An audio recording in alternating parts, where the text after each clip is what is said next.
Bismillahirrahmanirrahim. Assalamualaikum warahmatullahi wabarakatuh. Alhamdulillahi rabbil alamin. Salatu wassalamu ala asyrafil anbiya'i wal mursalin wa ala alihi wa sahbihi wa man jahada bi jihadihi ila yaumiddin wa ba'du. Ikhwatal iman, ittaqullaha haqqa tuqatih wa la tamutunna illa wa antum muslimun. Fa innallaha ma'al ladzina ittaqaw wal ladzina hum muhsinun. وقد قال الله تعالى في محكم تنزيله أعوذ بالله من الشيطان الرجيم بسم الله الرحمن الرحيم نون والقلم وما يسطرون ما أنت بنعمة ربك بمجنون وإن لك لأجرا غير ممنون وإنك لعلى خلق عظيم صدق الله العظيم. Saudara-saudara yang saya cintai karena Allah Subhanahu wa taala, pertama-tama mari kita memanjatkan puji syukur kehadirat Ilahi Rabbina atas limpahan karunia dan nikmatnya sehingga sore hari yang berbahagia kita bisa hadir majlis yang mulai ini dalam rangka kita saling mengingatkan kepada kebaikan dan kebenaran demi kebahagiaan kita di dunia dan keselamatan kita di akhirat. Salat dan salam semoga selalu tercurah limpahkan kepada uswah dan kedua kita Rasulullah sallallahu alaihi wasallam beserta keluarganya, para sahabatnya dan semua umatnya istiqamah menjalankan sunnah-sunnahnya. Kali ini kita akan membahas terkait dengan sebab-sebab masuk surga. Sebab-sebab masuk surga atau mungkin bahasa lainnya adalah pintu-pintu surga. Pintu-pintu surga. Mengapa ini dibahas? Agar kita ini betul-betul fokus untuk berusaha agar kita bisa bahagia di akhirat kelak. Sebab itulah kebahagiaan hakiki dan itulah akhir dari perjalanan kita. Tidak ada lagi perjalanan berikutnya. Adapun dunia hanyalah halte, bukan terminal, dia halte tempat persinggahan sementara untuk melanjutkan perjalanan menuju kuburan. Kuburan pun merupakan tempat transit sebelum kita kemudian menuju akhirat yang kekal dan abadi. Untuk itu, jikalau kita ingin kemudian bahagia secara hakiki, maka usahakanlah agar kita ini berusaha untuk masuk surga Allah Subhanahu wa taala karena dia adalah tempat abadi dan seluruh nikmat ada di dalamnya. Sehingga Rasulullah menggambarkan surga itu dengan ungkapan ma la ainun ra'at wa la udhunun sami'at wa la khatara ala qalbi ahad, bahwa surga itu adalah belum pernah terlihat oleh mata, belum pernah terdengar oleh pendengaran dan tidak pernah kemudian terbayang dalam pikiran kita. Nanti di akhirat ketika kemudian dimasukkan ke dalam surga, kaget. Waduh, ya Rob, aku sangka bahwa yang terindah itu adalah Singapura, Amerika. Ternyata enggak. Surga itu adalah surga yang terindah dan belum pernah terlihat dan terbayangkan sebelumnya. Di sini disebutkan oleh pengarang buku, kata beliau adalah minat tabi'i an yashtaqa lil jannati kullu man sami'a biha walakin hal yakfi asy-syauq wa at-tamanni min ghairi taqdimi turuqil wusul ila hadhihi ad-darajati 'inda Allah. Setiap orang ketika mendengarkan kata surga pasti dia ingin masuk ke dalamnya. Mau masuk surga? Jawabnya adalah pasti mau. Tidak ada satu pun di antara kita ketika mendengar surga dan ditanya apakah ingin masuk surga, pasti jawabannya adalah mau. Tetapi walakin hal yakfi syauq wa tamanni min ghairi taqdim turuqil wusul ila hadhihi darajati 'inda Allah. Apakah kemudian mungkin masuk surga tanpa melalui jalan-jalan? Coba, tanpa melalui jalan-jalan yang telah disebutkan oleh Allah Subhanahu wa taala sebagai pemilik surga dalam Qur'annya. Apakah cukup hanya dengan angan-angan, keinginan semata dan kemudian cita-cita tinggi untuk masuk surga, tetapi kemudian tidak berusaha melewati jalan yang telah disebutkan oleh pemilik surga dalam Al-Quran atau utusan Allah yang bernama Rasulullah sallallahu alaihi wasallam? Apakah cukup dengan cita-cita, keinginan dan harapan? Di sini sebutkan tidak cukup. Khawatir, kata beliau, kita sudah berkeinginan untuk masuk surga, tapi jalan yang kita tempuh bukan menuju surga, tetapi justru menuju surga, menuju neraka, penyesalan itu nanti di akhirat. Baru menyesal, ya kok aku salah jalan ya? Aku kira bahwa aku akan masuk surga, ternyata saya salah jalan. Tapi apalah arti penyesalan? Pada saat itu tidak lagi berguna penyesalan. Untuk itu lebih baik menyesal di dunia sebelum kemudian menyesal di akhirat kelak. Disebutkan, inna man yumanni nafsahu bil usulil jannati thumma la yasluk turuqul ad-dukhul. Orang yang kemudian bercita-cita, berkeinginan untuk masuk surga, tetapi kemudian dia tidak melewati jalannya, maka dia tertipu oleh kehidupan dunia dan dia akan menyesal di akhirat kelak. Pada hari orang bertakwa digiring untuk masuk surga dan orang-orang durhaka digiring masuk neraka jahanam. Untuk itu kata beliau, akhi wa ukhti i'malu fi hadid dunya lil akhirah. Bekerjalah kalian di dunia untuk akhirat. Kata kuncinya, bekerjalah kalian di dunia untuk akhirat. Bekerjalah kalian di dunia untuk akhirat. Bukan semata untuk dunia, enggak, tetapi bagaimana kita bekerja untuk akhirat. Bekerja di Denso, tujuannya apa? Memberi nafkah kepada keluarga, insya Allah surga. Kemudian pahala dan surga. Kemudian ketika kemudian menyumbang di masjid, insya Allah dia adalah surga Allah Subhanahu wa taala. Inilah sebagian, kata beliau ada, fa innaka faizun bi'idznillah wa ilaikum ba'da turki ilal jannati min qaulillahi ta'ala war rasuli sallallahu alaihi wasallam. Inilah sebagian jalan, sebagian saja jalan-jalan menuju surga yang kami akan sampaikan kepada kalian. Satu, yang pertama teman-teman adalah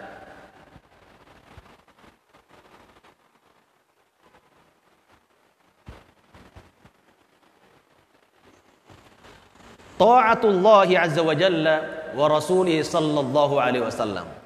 Ini masih bersifat umum, paling umum ini yang sering kita dengar.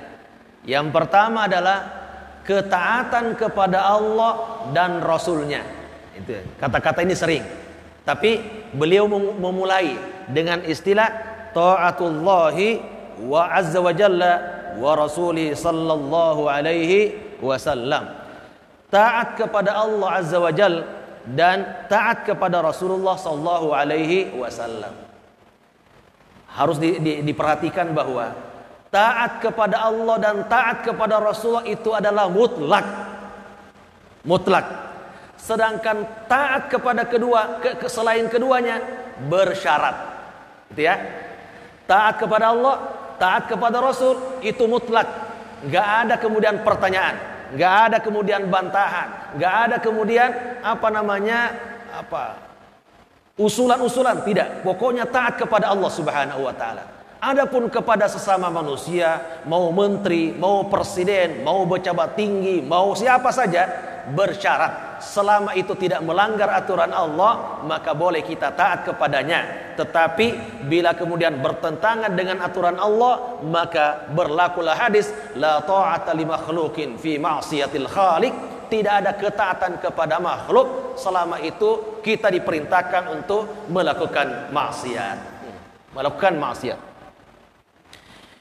Dalilnya mana? Perhatikan di sini, semua yang diungkapkan di sini setiap kali ada syaratnya masuk surga disebutkan surga. Nah, makanya ini dalilnya dikumpulkan adalah syarat untuk masuk surga lalu disebutkan surganya itu sendiri. Di antara dalilnya adalah surat Al-Fath surat 48 ayat 17. Surat 48 ayat 17. Di akhir ayat situ, di akhir ayat 17 Allah katakan, wa may yuti'illaha wa rasulahu yudkhilhu jannatin tajri min tahtiha al-anhar wa may yatawalla yu'adzibuhu 'adzaban alima. Barang siapa yang taat kepada Allah dan Rasulnya, maka Allah akan masukkan dia ke dalam surga yang mengalir di bawahnya sungai-sungai dalam keadaan kekal di dalamnya. Barang siapa yang berpaling, maka kami akan siksa dia dengan siksaan yang sangat pedih. Nah, coba. Jadi sekarang kita bayangkan adalah bahwa yang menyuruh kita taat itu adalah pemilik surga. Bukan siapa-siapa ya, pemilik surga. Anda mau masuk surga saya, silakan taat kepadaku. Anda ingin masuk surga, maka silakan taati utusanku. Begitu kira-kira. Jadi kita ini harus mutlak kalau ingin mendapatkan surga dari sang pemilik surga, secara otomatis kita harus taat kepada Allah dan Rasulnya. Jadi mungkin saja masih ada yang berat untuk kita lakukan. Mungkin ada ada perintah atau larangan yang belum berat. Intinya tidak boleh terjadi penolakan dulu. Aku tidak suka ini, aku benci dengan ini, aku suka ini, aku tidak suka ini. Jangan. Selama itu adalah perintah atau larangan, siapkan diri untuk taat. Soal nanti kita lakukan hari ini atau belum, itu soal lain. La yukallifullahu nafsan illa usaha. Minta kepada Allah supaya hati kita dibuka dengan lebar-lebar agar ada kesiapan untuk mentaati sepenuhnya. Riba, aku mah nggak mau. Riba nggak akan maju ekonomi kalau tidak pakai riba. Sudah terjadi penolakan, itu bahaya. Aku tidak mau sholat 5 waktu berjamaah, ini mah berat. Jangan begitu. Intinya ada keinginan yang kuat, adapun nanti ada halangannya, itu soal lain ya. Tapi ada keinginan kuat untuk taat kepada Allah dan taat kepada Rasulullah sallallahu alaihi wasallam. Itu yang pertama. Yang kedua, semakin ini mengerucut nanti poin-poinnya. Yang kedua adalah al-imanu wal amalus saleh. Iman disertai amal saleh. Iman disertai amal saleh. Atau mungkin kalau sering kita dengar, iman dan amal soleh. Iman disertai amal soleh. Artinya apa? Iman harus ada dan ada buktinya dengan amal soleh. Amal soleh ada, harus kemudian dilandasi oleh iman. Harus bertemu dua-duanya. Anda beriman, buktinya mana?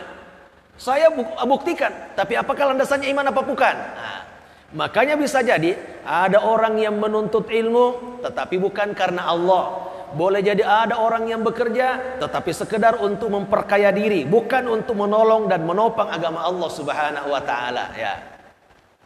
Kira-kira undang-undang Omnibus Law itu kira-kira faktornya adalah bukti keimanan atau bukan? Nah, itu dia ya. Nggak boleh dibahas di sini.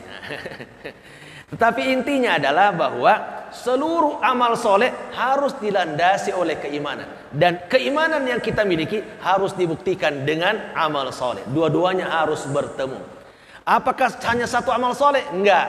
Saya yang penting sholat. Tidak. Bahasanya adalah walladzina amanu wa amilus solihat. Itu dalam bentuk jamak. Amal soleh. Amal soleh harus banyak. Nah, dalilnya mana? Surat Al-Baqarah ayat 82. Surat kedua ayat 82. Ini hanya sampelnya saja ya. Banyak dalam Al-Quran. Iman dan amal soleh itu selalu kemudian berpadu, selalu kemudian bertemu, agar kita sadar bahwa tidak ada arti dari amal soleh tanpa landasan iman, dan tidak ada arti iman bila tidak dibuktikan dengan amal soleh. Penemu listrik sekiranya beriman, amal solehnya terus berjalan. Walaupun sudah meninggal, ditemukan 100 tahun, 200 tahun, 500 tahun yang lalu, jikalau itu landasannya keimanan, alhamdulillah dapat amal soleh terus menerus. Tetapi kalau bukan, ya itu tentu beda lagi ceritanya. Allah zalim? Enggak. Allah tidak zalim. Seperti yang saya sering sebutkan di sini bahwa sesungguhnya kalau bekerja di Denso, ada orang yang rajin bekerja, akhir bulan atau awal bulan tidak terima gaji. Oh, kok saya tidak terima gaji padahal saya jam 7 datang, kemudian pulang jam 5 seperti karyawan lain. Kalau saya kerja malam, ikut lembur, mengapa tidak ada gaji saya? Karena nama Anda belum tercatat di HRD. Bagaimana mungkin Anda digaji sedangkan nama Anda belum ada? Bagaimana mungkin Anda dapat pahala? Nama Anda belum tercatat di sisi Allah. Caranya gimana? Asyhadu an la ilaha illallah wa asyhadu anna Muhammad. Gampang kan? Kalau mau amal soleh terima. Catatkan diri Anda di hadapan Allah Subhanahu wa taala. Allah akan ngasih pahala terus menerus. Berarti Anda telah beriman dan membuktikannya dengan amal soleh. Ya, jadi jangan rajin doang beramal tapi landasannya tidak ada artinya di sisi Allah Subhanahu wa taala. Itu yang kedua, iman, amal soleh. Mari kita terus memperbanyak amal soleh, jangan pernah bosan. Nah, nanti ada ininya, ada poin berikutnya. Yang ketiga, sudah semakin ini, al-istiqamatu ala dinillah. Istiqamah di atas agama Allah. Istiqamah di atas agama Allah. Kalau tadi taat kepada Allah, kemudian iman amal soleh, harus betul-betul istiqamah. Istiqamah. Jangan rajin hari ini, besok tidak rajin lagi. Jangan hanya mengamalkan ini, tetapi yang lain diabaikan. Nah, istiqamah. Jadi sekali kita mengamalkan sesuatu, biasakan sampai istiqamah. Makanya dalam sebuah hadis disebutkan, ahabbul amali ilallahi adwamuhu wa inqal. Sebaik-baik amal di sisi Allah adalah sedikit tapi rutin. Sedikit tapi rutin. Itu artinya istiqamah sudah. Makanya teman-teman semua, caranya adalah supaya kita istiqamah. Contohnya, kalau paksakan diri untuk qiyamul lail. Qiyamul lail. Apabila kemudian sudah sebulan, 2 bulan terus menerus bisa qiyamul lail dan menjadi kebiasaan, bagus. Pindah lagi ke amal lain, coba. Istiqomah lagi. Baca Quran setiap pagi setelah subuh. Saya tidak akan meninggalkan masjid kecuali dengan baca Quran. Biasakan 20 menit, 30 menit. Biasakan terus. Dan 2 bulan kemudian, alhamdulillah kita sudah. Berarti sudah 2 amal soleh. Qiyamul lail dan baca Quran. Pindah lagi. Apalagi, pokoknya ke masjid, aku ingin sholat berjamaah. Berjamaah. Biasakan, sudah terbiasa, pindah lagi. Begitulah cara kita istiqomah, ya. Karena sebagian orang hari ini kemudian rajin, sepekan kemudian tidak nongol-nongol lagi. Nah, ini akhirnya apa yang terjadi? Amalnya semakin berkurang, sedangkan umur pun semakin berkurang. Dalilnya mana? Dalilnya adalah Surat Al-Ahqaf. Surat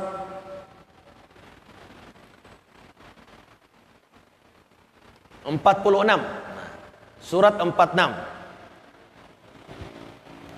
Ayat 12 sampai 13. Ayat 12 sampai 13. Surat Al-Ahqaf surat 46 ayat 12 sampai 13. Allah berfirman, Innal ladzina qalu rabbuna Allahu thumma istaqamu tatanazzalu alaihimul malaikatu alla innal ladzina qalu rabbuna Allahu thumma istaqamu fala khaufun alaihim wala hum yahzanun ulaika ashabul jannati khalidina fiha jazaa'an bima kanu ya'malun. Sesungguhnya orang-orang yang mengatakan Tuhan kami adalah Allah, kemudian istiqamah, kemudian Allah akan berikan kepada mereka tidak ada apa. Allah akan hindarkan mereka rasa takut dan rasa sedih. Coba. Penyakit manusia cuma 2 di atas permukaan bumi ini. Takut dan sedih. Nah, takut dan sedih. Jikalau kita istiqomah di jalan Allah Subhanahu wa taala, Allah akan hindarkan kita. Allah akan jauhkan kita dari sifat takut dan sedih. Takut dengan apa? Takut dengan masa depan. Sedih dengan apa? Masa lalu. Sedih dengan masa lalu. Cuma itu 2 penyakit manusia. Takut dengan masa depannya. Bagaimana kalau saya kemudian di PHK? Bagaimana sekiranya saya punya anak 2, 3, kemudian sudah umur sekolah, kemana disolokan, dari mana biayanya? Takut nanti tidak punya rumah, khawatir kemudian tidak naik-naik pangkatnya, khawatir kemudian nanti akan digeser ke tempat jauh dan seterusnya. Kalau kemudian itu yang muncul, itu tandanya belum istiqomah dalam kebaikan. Adapun orang istiqomah udah, soal nanti, soal masa depan udah ada yang ngatur. Yang penting hari ini saya bekerja dengan baik, bekerja. Kalaupun dapat musibah, itu memang merupakan sunnatullah yang memang menjadi syarat agar kita bisa masuk surga Allah Subhanahu wa taala. Demikian juga masa lalu yang membuat kita sedih.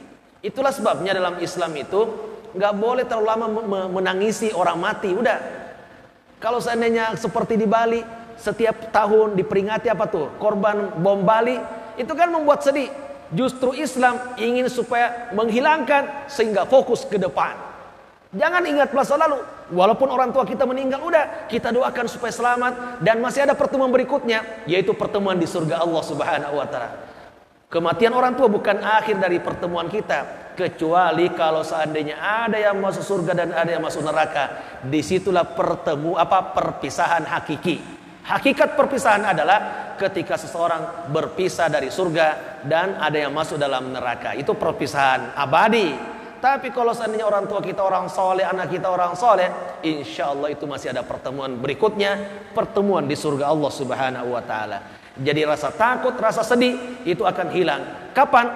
Jikalau kita istiqomah. Istiqomah teman-teman ya, istiqomah. Termasuk pengajian apa saja memang berat. Yang namanya ketaatan itu kata Rasulullah SAW bahwa huffatin nar bisyawat wa huffatil jannah bil makari. Allah tutupi surga itu dengan sesuatu yang dibenci. Benci, akhirnya nggak kelihatan surganya. Sebaliknya, Allah tutupi neraka itu dengan syahwat. Syahwat, akhirnya kita suka. Padahal dibalik dari kesukaan itu ada neraka menanti. Sekiranya kita langsung lihat surga, pasti kita ingin terus, walaupun berat-berat tetap kita. Tapi sekarang Allah belum buka. Maka di situ dituntut keimanan kita kepada Allah Subhanahu wa Ta'ala agar punya indera keenam untuk selalu memandang surga Allah Subhanahu wa Ta'ala, untuk memacu dan memicu kita untuk taat. Yang keempat sekarang. Nah, yang keempat, as-sabru 'alal ba'sa'i wad-dharra'i. As-sabru 'alal ba'sa'i wad-dharra'. Sabar atas penyakit dan kemiskinan. Sabar atas penyakit dan kemiskinan. Nah, jadi ada dua di sini. As-sabru 'alal ba'sa'i wad-dharra'i. Nah, sabar atas apa? Atas penyakit dan kemiskinan, kemelaratan. Nah, dua-duanya harus sabar. Terkait dengan tubuh kita ditimpa penyakit, udah sabar ya. Apalagi sekarang ini ada penyakit yang mengancam kita semua dan virusnya tidak kelihatan. Kalau kelihatan kan bisa kemudian dihindari. Nah sekarang nggak bisa dilihat. Untuk itu tetap ya ikuti protokol kesehatan, kemudian pakai masker apabila nanti ketemu dan jaga jarak. Itu harus tetap terus dilakukan agar Allah hindarkan kita dari penyakit. Wad-dharra termasuk juga kemiskinan, kemelaratan. Itu bagian dari ujian Allah Subhanahu wa Ta'ala. Memang Allah ingin uji kita agar kita ini tahu bahwa jalan menuju surga itu memang bukan sesuatu yang ringan, tetapi insya Allah jikalau kita bersabar dengan sabar yang baik, Allah akan siapkan. Dalilnya mana? Surat Al-Baqarah ayat 214. Surat 2 ayat 214. Allah berfirman, "Am hasibatum an tadkhulul jannata walamma ya'tikum mathalul ladzina khalu min qablikum massathumul ba'sa wad-dharra wa zulzilu hatta yaqula ar-rasul wal ladzina amanu ma'ahu mata nasrullah ala inna nasrallahi qarib."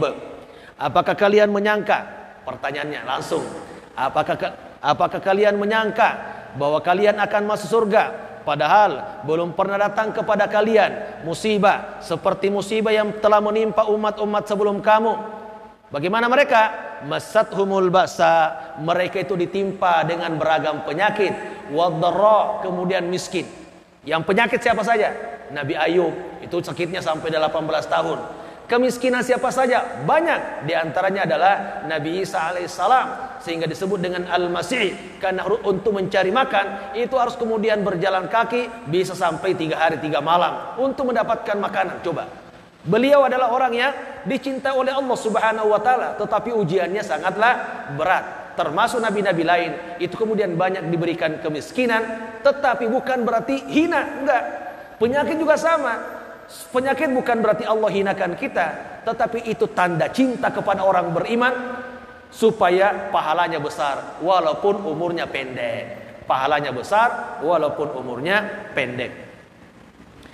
Jadi masatumul basar. Apakah kalian menyangka bahwa kalian akan masuk surga padahal kalian itu belum diuji seperti umat-umat terdahulu, di mana mereka ditimpakan penyakit, ditimpakan kemudian kemelaratan dan kemiskinan, sampai-sampai Rasul dan orang-orang beriman di sekitarnya mengatakan, mata nasrullah. Kalau begini terus kapan pertolongan Allah Subhanahu wa Ta'ala?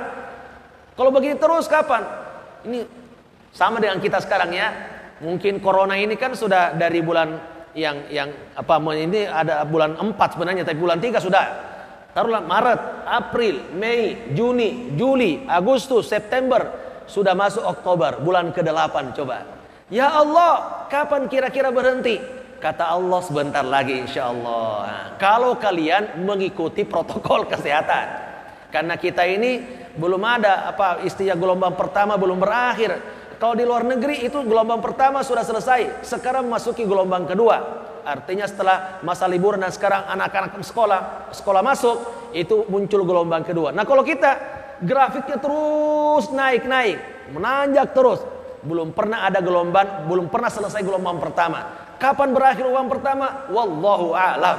Semoga saja ya Allah kemudian segerakan dan masuki gelombang kedua. Kalau gelombang kedua sudah masuk, insya Allah itu lebih cepat. Dan semoga saja itu kemudian cepat berakhir. Apalagi di kita, itu di pengumuman ininya, vaksinnya lebih duluan daripada realisasinya. Oh, diumumkan nanti bulan sekian. Kata para ahli yang memproduksi, wah kita juga nggak tahu kapan ini mulai. Tapi kalau pemerintah begitu ya udah kita ikuti saja. Tapi belum tentu juga kan, belum tentu. Ya semoga saja cepat. Cuma kebiasaan kita adalah untuk menenangkan masyarakat. Biasanya bahwa nanti bulan Desember sudah ada vaksinnya. Walaupun hari ini baru dibuat, belum diteliti, baru didiskusikan terus menerus. Belum uji klinis. Taib, insya Allah kalau kita sabar maka pasti akan datang pertolongan Allah Subhanahu Wa Taala. Itu yang keempat. Yang kelima. Tapi ini muncul mungkin laptop saya kali ya. Nanti coba saya ganti laptopnya, mudah-mudahan pertemuan berikutnya laptop ganti. Ini kayaknya bisa jadi laptopnya. Bisa jadi. Ya. Bagus ya.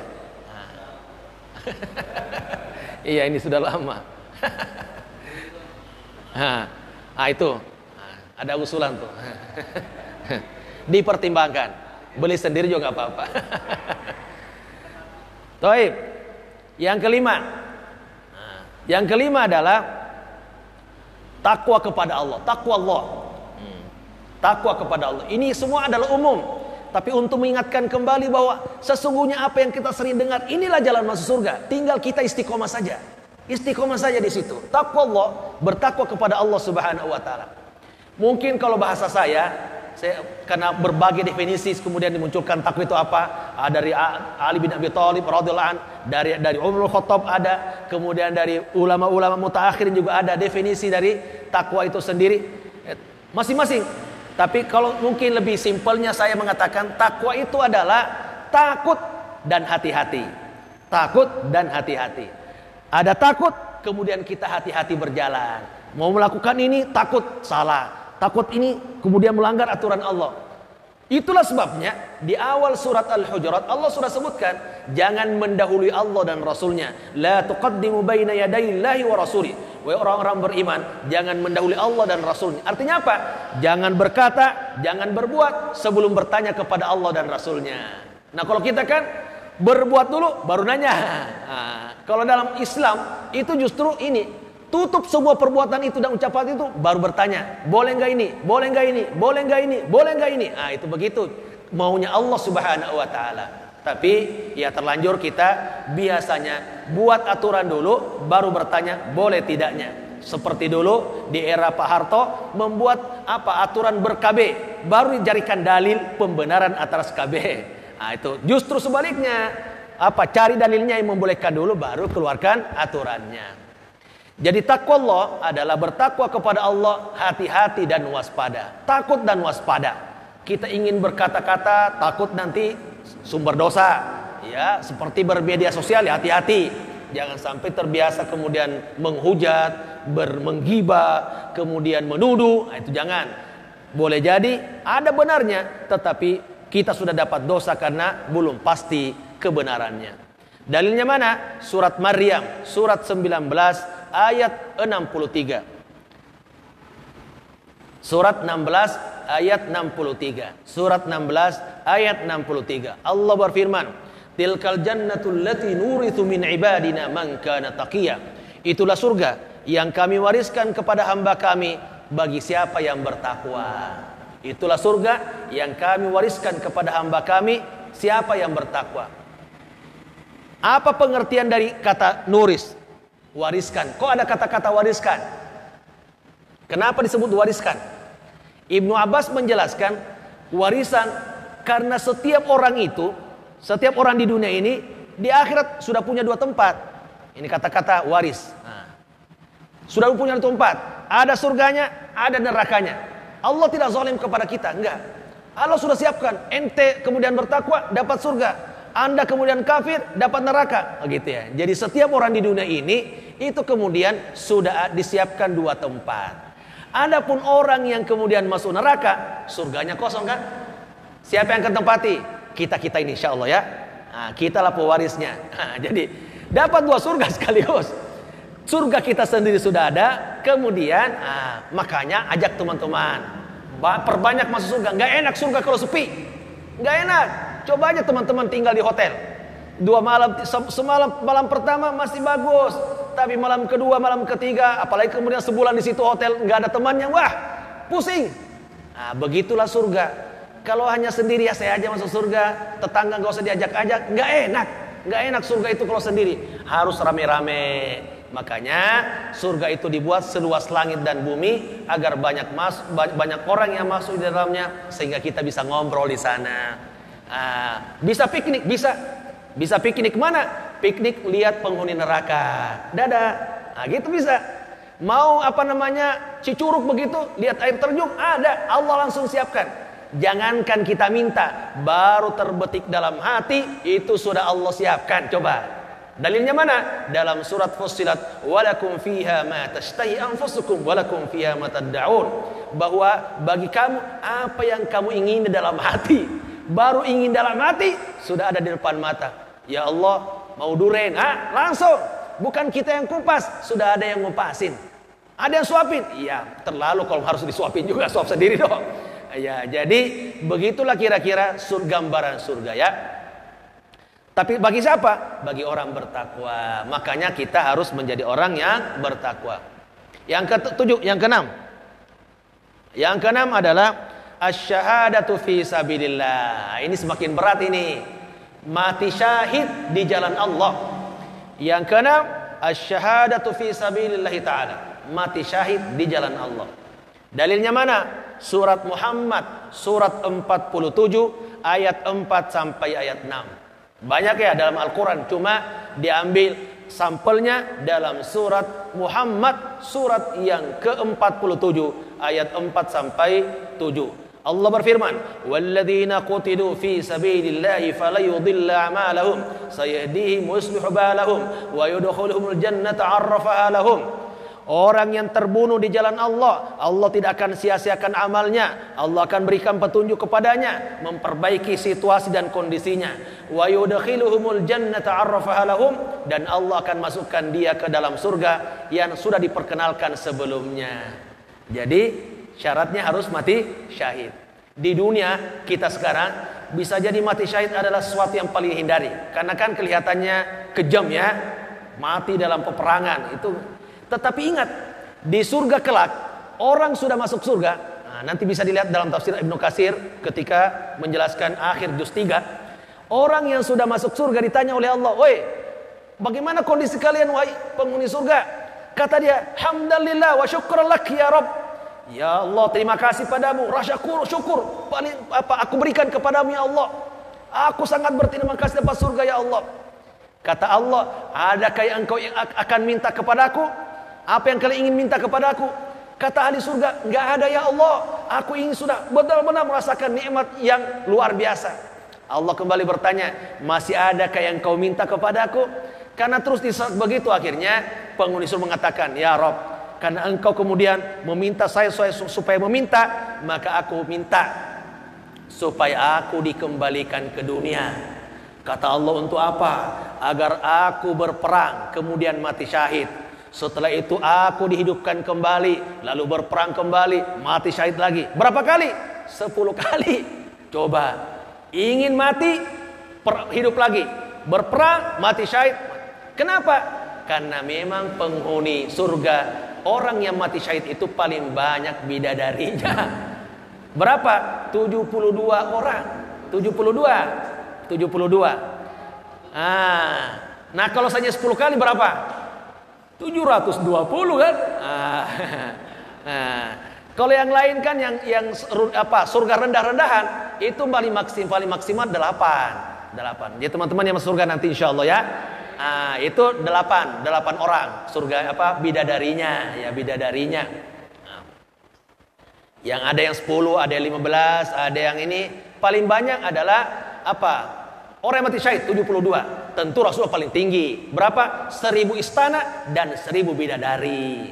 Itu paling banyak. Capek. Kata Rasulullah, kekuatan ada jawabannya dalam hadis.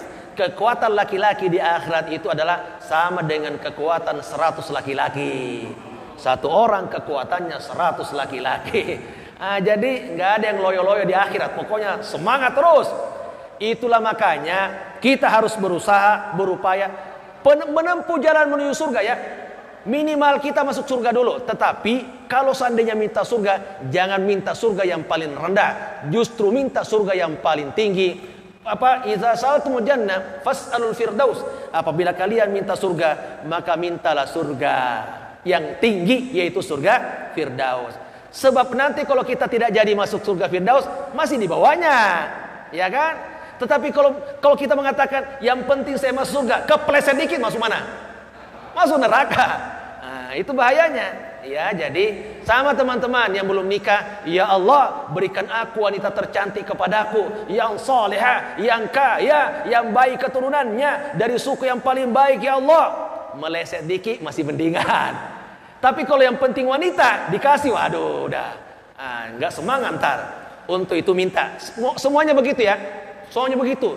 Ingat, ketika kemudian ibunya Siti Maryam minta anak, bukan minta supaya diberi jabatan biasa, enggak. Ya Rabb, berikan anak kepadaku agar bisa menjadi ulama di Baitul Maqdis. Ulama di Baitul Maqdis. Masjidnya masjid paling mulia dan posisinya adalah ulama. Akhirnya apa yang terjadi? Enggak dikasih ulama, tapi dikasih Siti Maryam. Dikasih siapa? Siti Maryam, lahir Siti Maryam. Dan dari Siti Maryam itulah lahir seorang nabi yang bernama Nabi Isa alaihissalam. Udah masuk?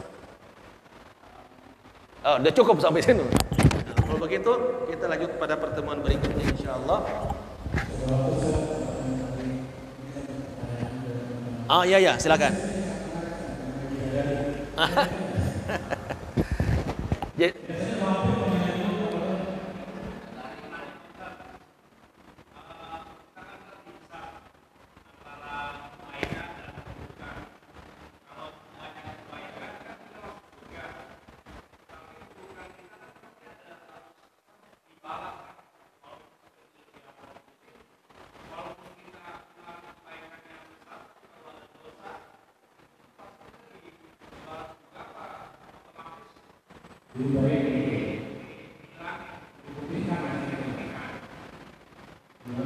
Baik. Yang pertama, berdasarkan surat Al-Qaryah, orang yang berat timbangan amalnya langsung masuk surga. Dalilnya mana? Famay ya'mal fa amma man thaqulat mawazinuhu fa huwa fi 'ishatir radiyah wa amma man khaffat mawazinuhu fa ummuhu hawiyah. Jadi insyaallah langsung masuk surga. Cuma surganya tidak setinggi dengan orang yang paling bertakwa kepada Allah Subhanahu wa taala. Langsung masuk surga. Adapun keburukannya itu langsung mendapatkan pemaafan. Kecuali memang yang harus dihindari adalah dosa sesama manusia yang belum terbalaskan di dunia. Itu yang berat. Dosa kepada Allah, Allah akan perlihatkan, ini dosa kamu di dunia, tapi saya telah ampuni kamu. Adapun masyarakat nggak mau dia. Kalau dia ada yang pernah berbuat zalim kepadanya, dia minta balas di akhirat. Ya Allah, aku pernah disakiti oleh si fulan. Sini dulu, saya akan berhadapan dengan dia. Akhirnya dipertemukan. Kata Allah, kamu minta apa? Kata dia, saya nggak minta harta, nggak minta apa-apa, nggak minta jabatan. Aku minta pahala dari dia. Akhirnya diambil pahalanya. Itu yang bahaya ya. Untuk itu sesama manusia jangan. Karena kata Rasulullah dalam sebuah hadisnya bahwa atadaruna minal muflis, tahukah kamu orang yang paling bangkrut di akhirat? Kata para sahabat, orang bangkrut adalah orang yang ternyata punya harta dan uang, tapi kemudian habis. Kata Rasul, bukan. orang bangkrut adalah orang yang datang ke akhirat dengan membawa amal soleh berupa sholat, zakat, puasa, haji, tetapi telah menzalimi si fulan, telah mencaci maki si fulan, telah memukul si fulan, membunuh si fulan, dan seterusnya. Maka orang itu akan datang meminta tebusan dan balasan di akhirat. Itu makanya hindar ya, segera minta maaf kalau ada sama manusia yang pernah sakiti. Dosa kita kepada Allah, kata Allah, ini dosamu ya, tapi saya telah maafkan kamu. Yang berat itu nanti adalah yang disebut dengan ashabul araf, yang timbangan kebaikannya sama dengan timbangan keburukannya. Allah akan tembakan disebut dengan ashabul araf, tempat tinggi. Tempat tinggi itu, orang itu melihat surga, melihat neraka. Ketika melihat surga, ya Allah, cepat-cepat saya akan ingin masuk surga. Kemudian diperlihatkan neraka, dia juga mengatakan, ya Allah, aku tidak mau neraka. Dia belum tahu posisinya di mana, masuk surga apa masuk neraka. Disitulah datang syafaat Rasulullah, akhirnya masuk surga juga, alhamdulillah. Alhamdulillah masuk surga karena dapat syafaat Rasulullah Sallallahu Alaihi Wasallam. Kira-kira begitu. Orang yang sudah dibakar karena tadi timbangan keburukannya lebih berat akan dikeluarkan juga selama dosanya bukan dosa besar. Di antara dosa besar itu adalah satu, durhaka kepada kedua orang tua.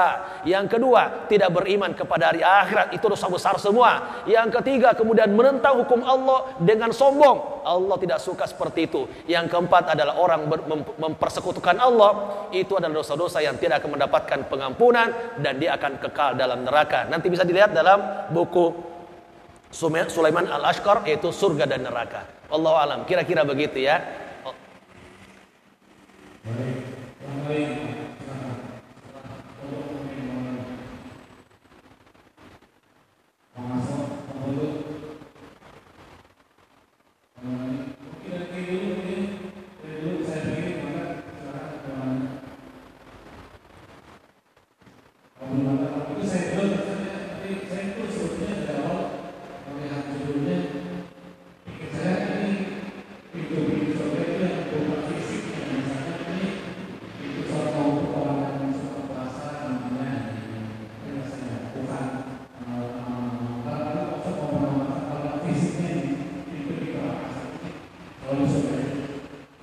Gak jelas suaranya, turunin. Gak jelas ininya. Gak usah pakai mic. Ya.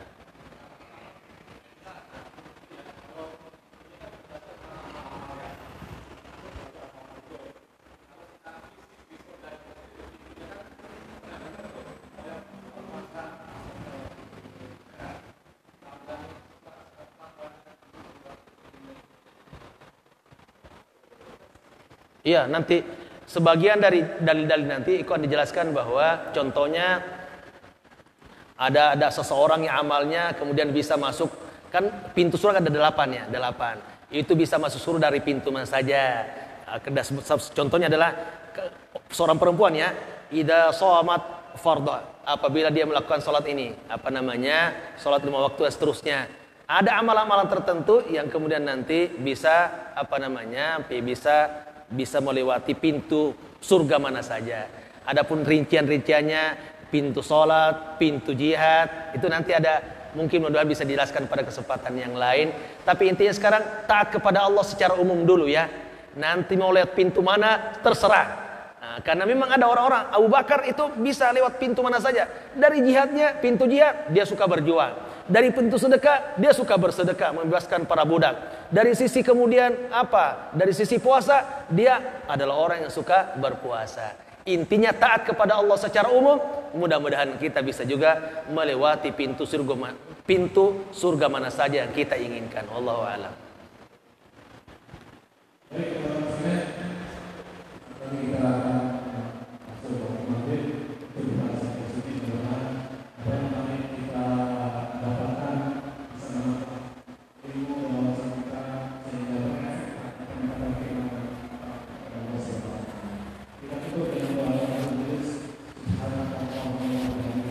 Asyhadu an la ilaha illa anta astaghfiruka. Waalaikumsalam warahmatullahi wabarakatuh.